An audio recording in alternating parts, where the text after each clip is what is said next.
Well, sorry about yesterday's video being kind of boring and working on cars for just a little bit. I haven't edited it yet, but I'm pretty sure it's boring and short, so sorry. Anyway, today's probably going to be about the same. It's just going to be another short video. I'm going to try to get the car running again. Kind of just want to get this going before I have to get back to school. So, I'm still leaking from that spot. That sucks and is annoying. So, I'm going to try getting a Teflon, or I have Teflon. Boom. Actually, they made navy nylon, but anyway. Get some of these on. Hopefully they'll crush and just seal up, so. Booyah! Okay, let's just get that on and see if we can have any better luck at all. So let's go.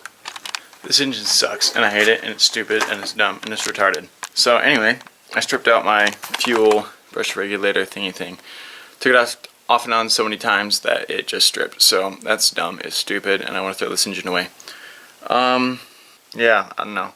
I really would love to get a 1JZ, but I just don't have the money is the problem. This is it's stupid. It's really dumb. I hate the 7M. It's dumb. So, I don't know. Take my mind off this. I think I'm going to go ahead and put the side trim back on. And see if I can... Nah, what am I going to do? I think I'm going to prep one side to paint. And then see if we can get the side skirt done. So, switching gears, but first, pot of coffee.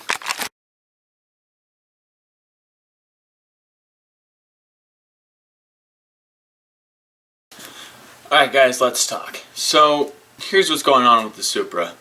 I took it out of commission back in June. Got myself, by the way, before.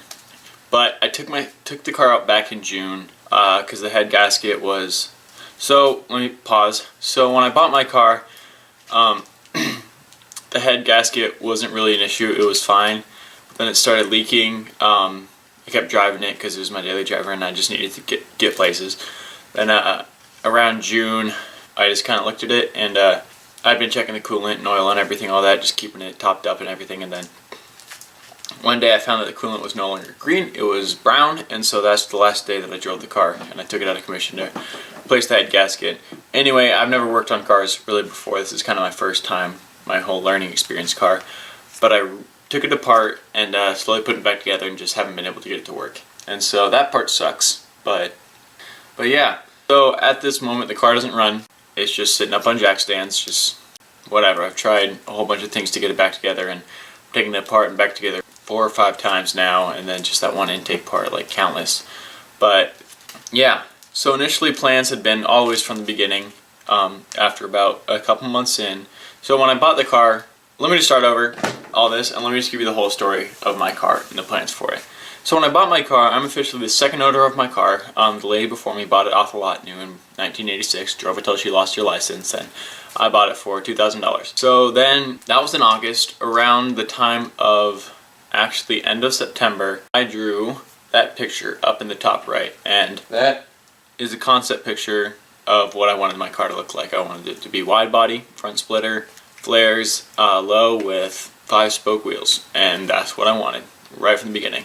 So then I planned it out. I bought the flares, I bought the wheels, I assembled the car, realized it wasn't good enough, changed it again the next year to make it all the fitment better and everything. And then even right at the beginning though, I'd had plans to buy either a 1J or 2JZ for the engine because I didn't like the 7M and I wanted something that's turbocharged and newer. So I've been saving up slowly for it, but at the same time, it's like I'll get stuff, but then I'll spend it on something else in my car.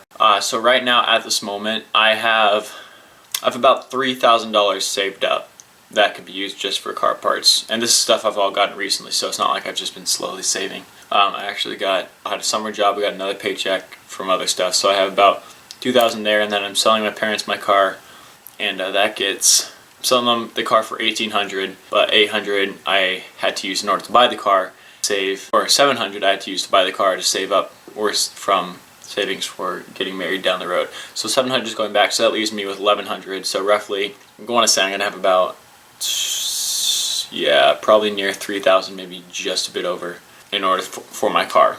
So the plan is, dream engine is a 1JZ, but here's the thing that's holding me back from just going crazy. So when I get the engine, I want to keep it stock for now. Reason being is that the Supra is my daily driver, and at this moment in my life I have one more year of community college, and then I'm going to be going up to another college to finish getting my master's degree in mechanical engineering.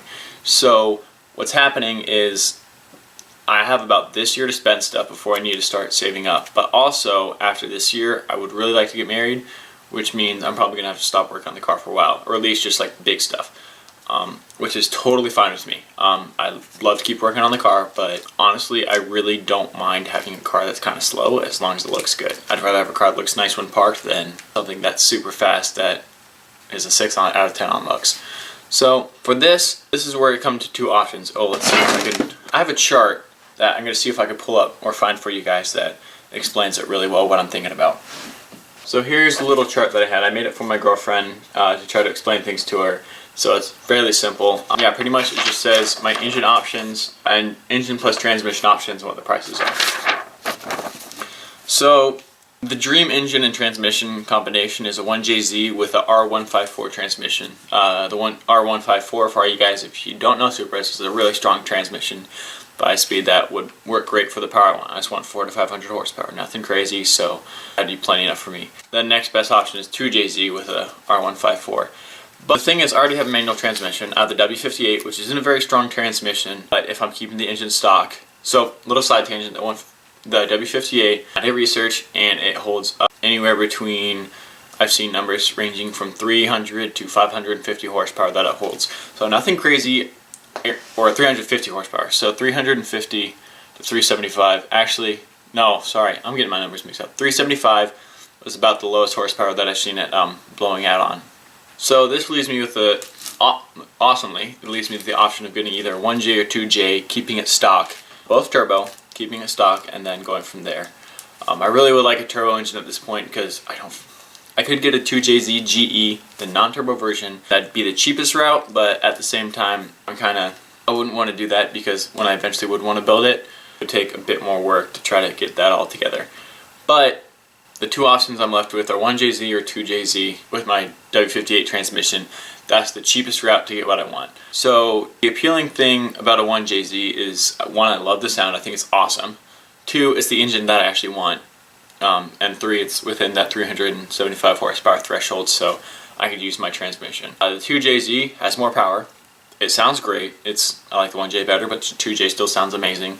Yeah, it's within that power threshold of 375, so the W58 could work as well. But here's the issues that I have. The 1JZ, here's the good thing about the 1JZ. I could buy a 1JZ with no transmission attached for anywhere, I've seen them as low as $1,200. Anywhere between $1,200 and $2,200, counting shipping. So all that to my house. Then it'd be another few hundred for a JZ bell housing, and then just getting the other odds and end intercooler, radiator hosing. Actually, I don't even know if I need radiator hosing, but intercooler, engine mounts, throttle cable, probably not new fan, not pulleys either. Other thing, the belt. I think I needed to get a new belt because the engine's been sitting a while. Stuff like that. Anyway. I haven't totaled that out completely. I have, but I haven't, and so I did when I was looking at front clips. So that'd be around, at minimum, I could probably get it around for $3,000, but that's pushing it. So anywhere between $3,000 and $5,000 is what I'm looking at for a swap. Though that's the low end. Always plan on more. So that's that. With the 2JZ, honestly, that's what I'd like to go with for this car if I'm going to keep the transmission and not work on it a while, because you get another boost of 40 horsepower. So 1JZ is 280 horsepower stock, 2JZ is 320, and I believe this is at the crank. I don't think it's at the wheels, but either way, it's a 40 horsepower jump right there. So the 2JZ would be awesome. The biggest problem that I found with the 2JZ is I cannot find one for sale without the transmission. I've only ever found one, and it was out of stock. Those 2JZ I've seen as cheap as $2,200 for a 2JZ with an automatic transmission, which is what it is, but I know it's hard justifying spending another like $600 or so for a transmission you're going to sell. You can resell the automatic transmission, but to be honest, not many people are buying because most of the people who have the automatic transmission are just selling it. That's where I am on that. I think lean towards the 1JZ because I like the sound. It's the engine that I want, and eventually down the road when I do decide to build this, I'm gonna have to buy a new transmission anyway, so I might as well just go with the R154 and build the 1J. So that's the way I'm leaning. I need to do more research on it, but that's where I'm going right now. The one thing I did want to do for the engine though, or like the main custom part, is I want to do a custom exhaust. Or not custom exhaust, but since I'm going to have to get I don't believe it comes with anything past the turbo manifold for the front, for the engine you can get. So that means I have to do downpipe and full cat back and cat and everything like that. So what I want to do is I want to do a cutoff pipe where I could run straight pipe out of the back, and then also have another option to run it with a cat and a muffler. Do like either to the other side and do a side exit exhaust, because I carry people often around in my car, so I just want to make it more comfortable for them. Yeah, that's where I'm at. Sorry this video is going to be long, boring, and talking. If you guys made it, awesome. Please let me know what you think in the comments. I know it's easy to say 1JZ when you're talking to someone when you're not the one spending the money, but just know that at this moment I have about $3,000. I am able to get a bit more before school starts, but not a whole lot. So that's where I'm at with that. Let me know what you guys think. I'm going to do more pricing, and then we'll see. What time is it now?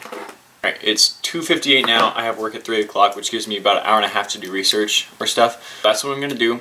I'll meet up with you guys after I get back from work around 10:30ish, which doesn't matter for you because it's just a YouTube video. But I'll get back to you guys, let you know if there's any more progress made on my thought process and stuff. So I'm sorry this is a lot of talking. It's one of those videos. I wanted to do other stuff, but the engine's kind of been bumming me out for the last couple of weeks. So we're going to cut it there. I promise tomorrow I will actually do some work stuff and hopefully get everything on the side finished up. So that's the goal for tomorrow. But then again, I work, so we'll see.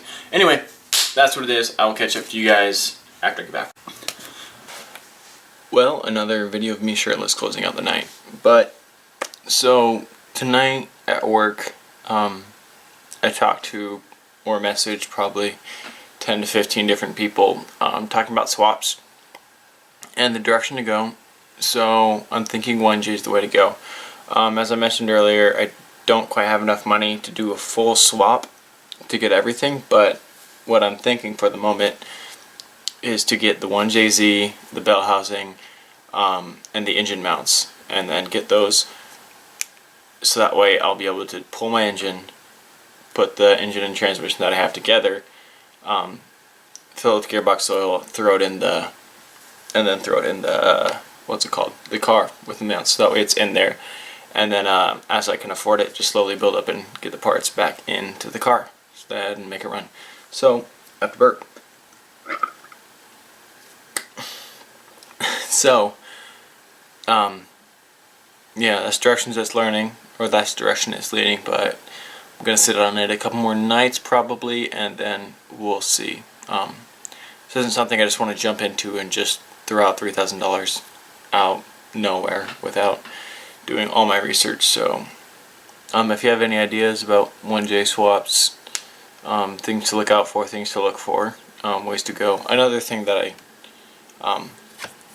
I talked about a lot with a lot of the guys is whether to go, if you follow me on Instagram, you saw the poll on my story was VVTI or non-VVTI.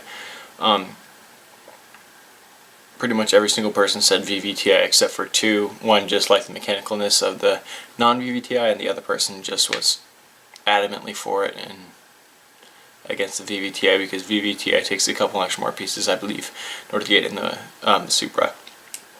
Anyway, so I'm leaning towards the VVTI just because it's newer, it's going to be better because it's the next generation of the non-VVTI.